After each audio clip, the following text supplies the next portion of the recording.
الحمدللہ وحدہ والصلاة والسلام علی من لا نبی بعد، اما بعد۔ مالک یوم الدین روز جزا کا مالک ہے۔ ایاک نعبد و ایاک نستعین، ہم تیری ہی عبادت کرتے ہیں اور تجھ سے ہی مدد چاہتے ہیں۔ اہدنا الصراط المستقیم، ہمیں دکھلا دیجئے ایک سیدھا راستہ۔ اب آپ حضرات کے سامنے اس دن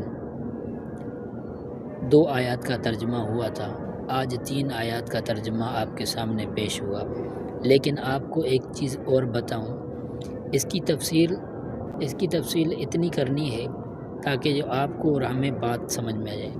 مالک یوم الدین کا ترجمہ تو آپ نے سن لیا، قیامت کے دن کا مالک ہے۔ قیامت کیا ہے؟ قیامت وہ ہے کہ جیسے دنیا میں ما تحت الاسباب جو کام جو امور ہوتے ہیں اس کا بدلہ ملتا ہے، اسی طرح دنیا میں اگر کوئی اچھا کام کرتا ہے اس کا نیکیوں کی صورت میں، برا کام کرتا ہے سزا کی صورت میں، ایک بدلے کا دن مقرر ہے۔ اس بدلے کے دن کا مالک کون ہوگا؟ صرف اللہ ہوگا، کیونکہ اللہ تعالیٰ نے فرمایا لمن الملک اليوم، کون ہے آج بادشاہ؟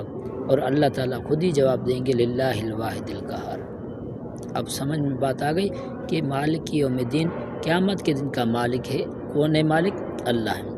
اس کے بعد تیری ہی عبادت کرتے ہیں اور تجھ سے ہی مدد مانگتے ہیں۔ عبادت اس چیز کو کہا جاتا ہے کہ بندہ جس نے پیدا کیا اس کے دروازے پہ آ کے اس کی آگے اپنی عاجزی ظاہر کرے، اس کو عبادت کہتے ہیں۔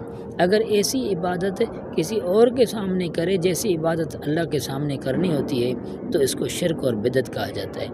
اور مدد، تجھ سے ہی مدد چاہتے ہیں۔ مدد ما فوق الاسباب، اگر اسباب کے ماتحت اگر کسی سے آپ دنیا میں مدد لیتے ہو، یہ کوئی شرک اور گناہ نہیں ہے، یہ تو اللہ تعالیٰ کا بنایا ہوا نظام ہے۔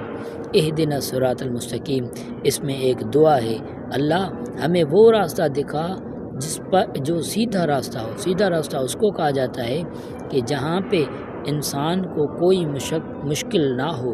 اب صراط الذین، اس کی تفصیل آگے آئے گی انشاءاللہ، وقتاً فوقتاً آپ کے سامنے وہ بھی بیان ہوتی جائے گی انشاءاللہ۔